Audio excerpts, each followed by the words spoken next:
Talk to me about your real bachelor party. Can you? Yeah, yeah. My real bachelor party was pretty nice. We stayed right downtown Pittsburgh at this, not the Super 8, one of the chain ones, because my best man Sean, his mom worked there, and I think for the whole weekend it was like $36. It's pretty reasonable. It was really close to the Permanis, like walking distance a block. But it was just basically a bunch of drinking. We went out to Dave and Buster's, and that particular night there was like no one there, and it wasn't as fun as it usually is. And my friend Jay was there. He originally kind of wasn't invited because we were on the outs. He wasn't even at my wedding party, and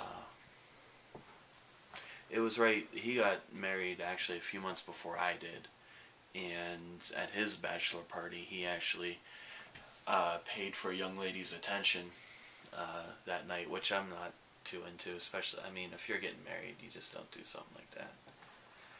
Anyways, my friend Jay kept trying to hook me up with these random women, and the only one he got in his approach was like the worst. Like, hey, you know, my buddy over there's getting married. He's like, why don't you go touch him? Or, you know, he would do something really crass, or he had no style.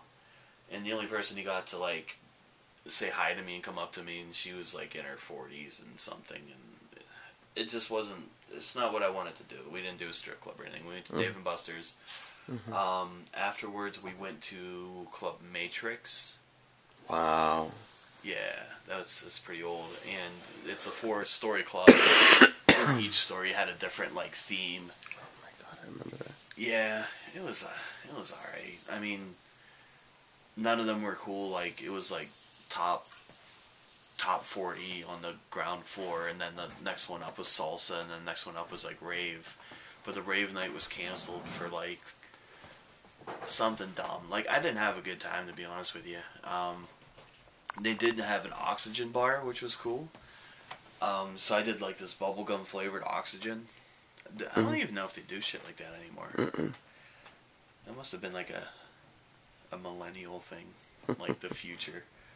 But it was cool, and it got me buzzed for a while, but it made me, everything I tasted taste like bubblegum. And when I threw up that night, it tasted like bubblegum, which wasn't the worst thing that could have happened.